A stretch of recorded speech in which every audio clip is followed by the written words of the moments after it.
Jæja, velkomin!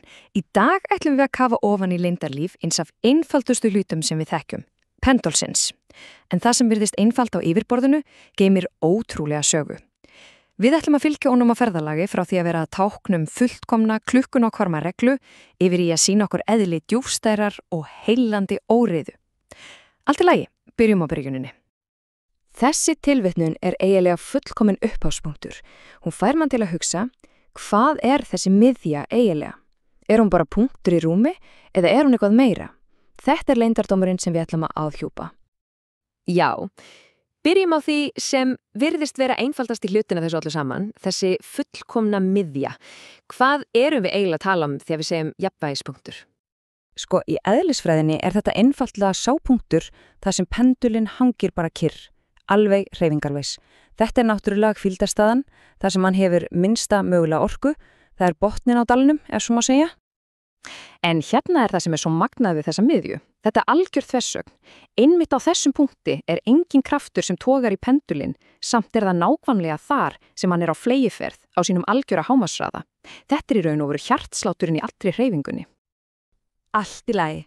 Höldum okkur aðeins lengur í þessum fullkomna heimi, þessum tilraunastofuheimi eðlisfræðinar. Hér er allt fullkomið, engin núningur, engin loftmótstaða og pendulinn, hann er eins og fullkomin klukka. Og það sem stýrir þessu öllu er krafturinn sem við sjáum hér. Þessi afturkvarfskraftur, hann er alltaf að reyna að toga pendulinn aftur í miðjuna, aftur í jafnvægi. Hann er mótorinn að bak við hverja einustu sveiflu. Og þetta leiðir okkur að algjöru lykil hugtaki sem kallast ísókrónismi. Það hljóma kannski flókið en þýðir í raun bara eitt ótrúlega mikilvægt. Fyrir litlar sveiflur tekur hver sveiflan nákvæmlega jafnlangan tíma. Og það er einmitt þess vegna, nákvæmlega þess vegna, sem pendular voru grunnurinn að klukkum í margar aldir. Þeir voru einfaldlega fullkomin tímamælir. Það er líka þessi fullkomni dansorkunar í gangi. Ímyndum okkur þetta. Á efsta punkti er öll orkan geymd sem stöðuorka. Svo, þegar pendulinn fellur, breytist hún öll í hraða, í hreina hreyfjörku þegar hann fer í gegnum miðjuna. Og svo aftur tilbaka. Þetta er endalaus, fullkomlega skilvirk hringrás, ekkert tapast.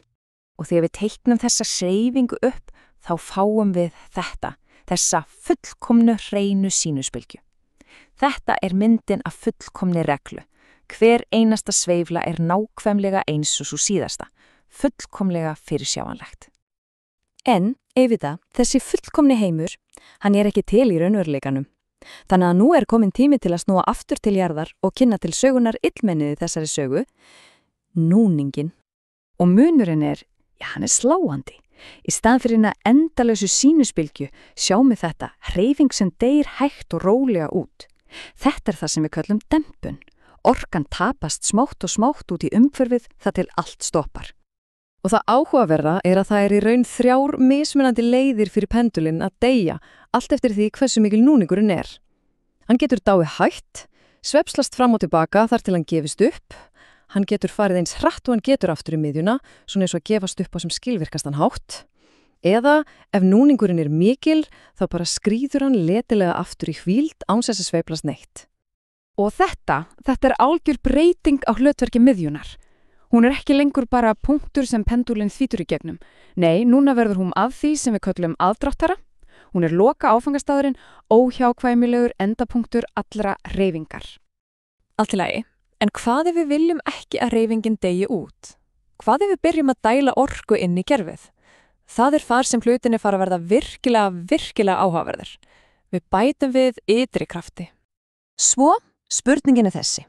Hvað gerist eiginlega þegar við byrjum að ýta reglulega á pendulinn til að vinna á móti núningnum? Og svarið? Það er stórkostlegt. Sjóðu hérna vinstra megin, ef við ýtum varlega og reglulega, þá fáum við aftur fallega, stöðuga og fyrirsjáanlega hreyfingu. Ekkert mál. En, og þetta er stóra ennið, ef við aukum ýtikraftin bara örlítið, eins og við sjáum hægra megin, þá gerist eitthvað allt annað. Allt hreinur, öll regla hverfur, hreyfingin verður flókin, óregluleg og hún endurtekur sig aldrei. Þetta er óreiða. En hvað þýðir það eiginlega óreiða? Jæja, þetta er einn stærsta þversögnin í vísindum. Þetta er kerfi sem lítur algjörlega festum og nákvæmum eðlisfræðilegumálum en samt er hegðun þess algjörlega ófyrirsjáanleg til lengri tíma. Og ástæðin er þetta ótrúlega næmi fyrir því nákvæmlega hvar það byrjar. Þetta eru hinn freyju fiðrilda áhrif í hnotskur og þessi mynd sýnir það fullkomlega. Sjáðu vinstra megin, í venjulegu kerfi, þá munu tvær brautir sem byrja nánast á sama stað bara renna saman. Allt í góðu. En hægra megin, í óreiðukerfinu, þá gerir örlítil, nánast ómælanlegur munur í byrjun, það að verkum að brautirna tvær verða gjörólíkar eftir örfáar svæflur. Þær bókstaflega springa í sundur. En þýðir þetta allt sé bara rugl? Er engin regla lengur til? Jæja, nei. Og í þessum síðasta kapla ætlum við að sjá að innan í allri þessari syndaróreiðu. Þar leynist ótrúlega falleg og djúpstæð regla. Munið eftir aðróttaran okkar miðjupunktinum þar sem allt endaði. Jæja, í óreiðukerfi er líka til aðróttari, en hann er allt öðruvísi. Pendulinn dregst ekki lengur að einum punkti. Í staðinn er hann fastur á ferðalag óendalega flókið mynstur sem hann sleppur aldrei úr. Þessi nýja, ósýnilega miðja, hún kallast kennilegur aðróttari. Það getur verið erfitt að sjá þetta mynstur með því að horfa bara á pendulinn sveiflast. En ef við teknum upp hreyfinguna á sérstakan hátt, þá verður þetta sýnilegt. Vinstra megin er venjulegur fyrirsjáanlegur aðdráttari, bara einföld endurtekin lykkja, en hægra megin, þar sjáum við hann, hinn kennilegu aðdráttara. Þetta er óendilega flókin vefur af línum. Pendulinn fylgir þessari braut, en endurtekur sig aldrei. Hann er alltaf að kanna nýja flita af þessu ótrúlega formi. Ein leið til að sjá þessa reglu enn betur er með því sem kallast Poincare-kort. Ímyndum okkur að við séum með leifturljós og við blikkum því alltaf að sama tímapunktu í hverju sveiflu og merkjum hvar pendullin er.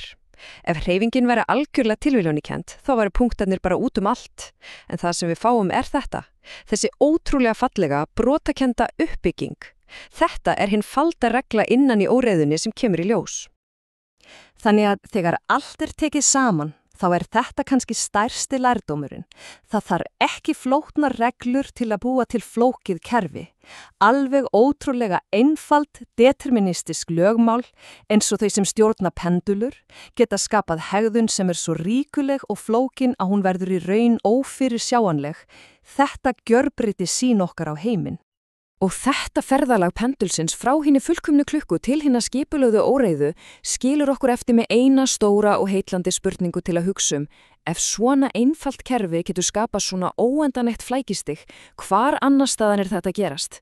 Í veðrukerfum, á fjármálamerkuðum, kannski jafnvel í mannsheilanum sjálfum? Það er eitthvað til að velta fyrir sér. Takk fyrir í dag.